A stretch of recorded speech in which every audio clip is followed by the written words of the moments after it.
This isn't your dad's podcast. This is Ozzy's Nest. Hey, I'm Elena, the director and producer of Ozzy Media Group. I'm Blake. I'm the technical director of Ozzy's Media Group. Have you seen our QR code? If you look around the school, you'll find flyers that have QR codes that you can scan with your phone and submit ideas for our podcast that we will be releasing. Thank you so much. Bye.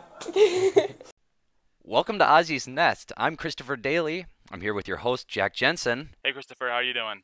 And I'm here today to talk to you guys about a little bit of what I do. Some choir and some bowling, believe it or not.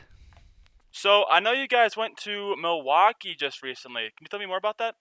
Yeah, so we performed the Foray Requiem with a couple other high school choruses and the Milwaukee Symphony in Milwaukee at the Bradley Symphony Center. So, what goes into that? How are you guys selected for that?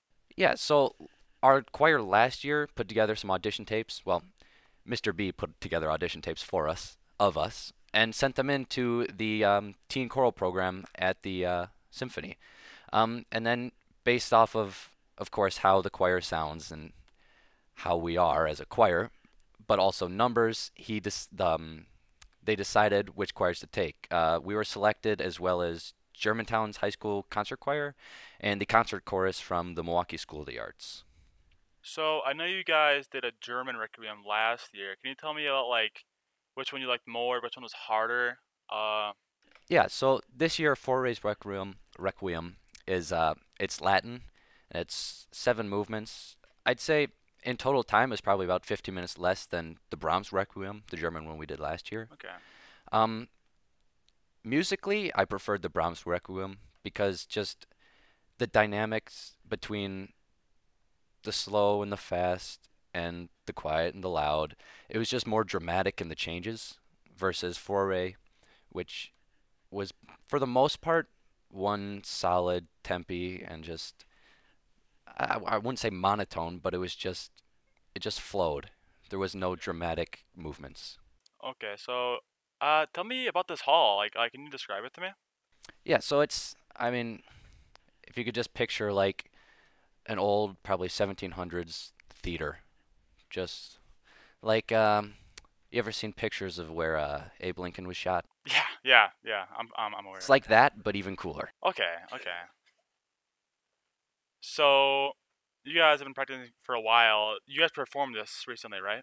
Yeah, last week actually. So last week we missed a day and a half of school. On the Tuesday we left around 10 o'clock, went to Milwaukee, and we had our dress rehearsal with the actual symphony.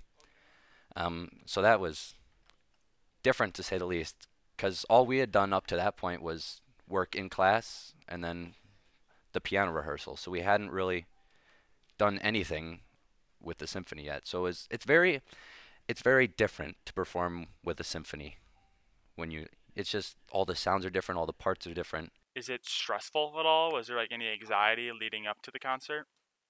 I mean, for most people I'd say not that bad, especially us. We were so confident going into it because we had spent a lot of time prepping for it. And then how'd it go? What happened? It went. I mean, it was beautiful. The concert is primarily a field trip for other schools, so other high schools, middle schools, and then just anyone who wanted to buy tickets could come.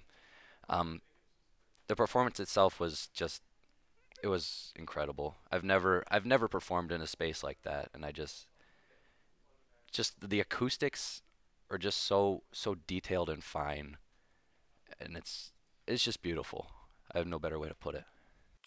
I'm aware that you were asked to audition to be a part of a symphony. Can you tell me about that? Yeah, so I wasn't, not directly, but the Milwaukee Symphony's chorus, the director for them was at our dress rehearsal on Tuesday last week, and at the end she just made an announcement. Hey, anyone who's staying in the Milwaukee area, come next year.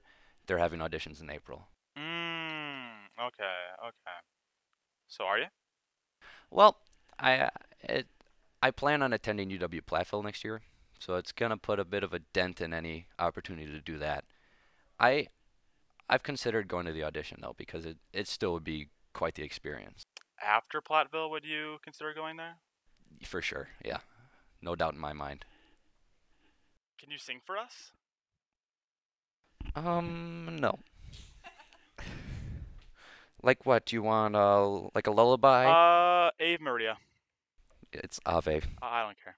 No, sorry. That is a soprano solo. I'm not a soprano. If you can pick that up. Can you tell me about what a soprano is and what a bass is? I don't really know the difference, if I'm being honest. Yeah. So there's four major parts to a chorus. I mean, we have four choruses here at Hartford. Um, our concert choir is the only that has all four parts. They would be soprano, which is high female voice. Alto is a low female voice. And then tenor and bass. Tenor is high male voice. Bass is low male voice. Um, and then even further still, there's baritone and bass. In the bass, baritone's just slightly higher. Okay. Okay. So there's no song you could sing for us? There's no song that you could sing for us right now. How about Mary Had a Little Lamb? Mary Had a Little Lamb. Oh, that that's a classic. I haven't sung it in a while. No. Okay. Well, If you want me to sing, just come to my house this weekend. okay. Well, we'll be right back with Christopher and an additional guest shortly. Hi, Chris. How's it going? Good. How are you, Gianni? Great. I'm ready to ask you a question. So, with all the state stuff, I was driving up with Kenny to state. I'm like, kids should have walkout songs for state. I know you, as a choir person, what would your walkout song be if you're coming out to bowling? Is it something by a redhead like Ed Sheeran, like No, the Shape of You? no. I wouldn't. I wouldn't have it be anything pop. I probably "Immigrant Song" by Led Zeppelin. Yeah, That's that's the song. There's nothing better than that. I haven't listened to Led Zeppelin, so can you give me Oh. like one line of that song? You can talk into the mic. Quick one line. Dun dun dun dun dun dun dun dun dun dun dun dun dun. Oh, that That's song. Kenny. It's like in Yeah. the Jumanji movies and all that stuff. Is it? Yeah. Oh my gosh. All right. Yeah. Thanks, Kenny. By the way. Well, that's really all I had for you. So I know you're a Led Zeppelin guy and not any. Well, I can only think of like one redheaded singer guy. So I know I'm giving you a hard time about being a redhead, but we truly do love your personality on this podcast. So Thank you usually very much. don't get that with most of them. So thank you. Yeah. Welcome back to Ozzy's Nest. We are joined with Junior Natalie Hirsch. Thank you for flying by. How are you today, Natalie? I'm doing good today. How are you? Pretty good, pretty good. So, Bowling State, you guys both went there. Can you guys tell me about that? I guess I'll go first. I went for individual state. I qualified second in our district. I finished third overall for all the girls. So, why is there 3 days and not just 1 day?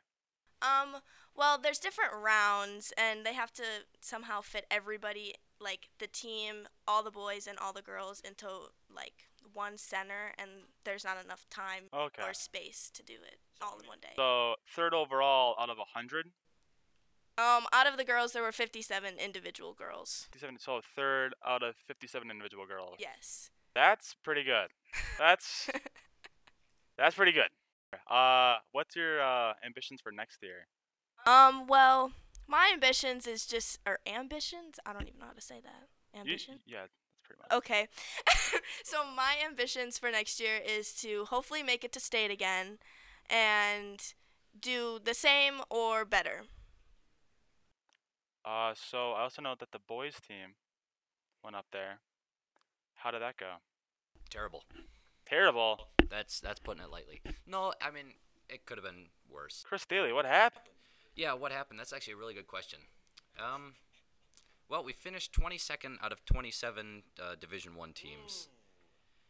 I think we were 15 pins worse than our team last year. And I mean, at the end of the day, it happens, and we had fun. So I mean, it's not like we wasted a trip. Real reward is the friends you made along the way. Yeah. So I mean, we bowled 15 games as a team, and in a style called Baker. So we have a 5-man team, and there's 10 frames in a game, 1 through 10, right? And if you're the first spot bowler, you would bowl the first frame and the 6th frame. Second would bowl second and 7th, and so forth. And so there's no individual measure of how you did. It's how a team did, and that's that's my favorite part. Is it's really there's no way to say wow you sucked. It is a team effort. If you suck, the team sucked. But our first couple games of the 15 that we bowled were rough. Thank you guys for coming out, for flying out. Wow. Thank you. Yeah. Thank you for having us. Yeah, no problem. Yeah, thank you. Yeah, no problem.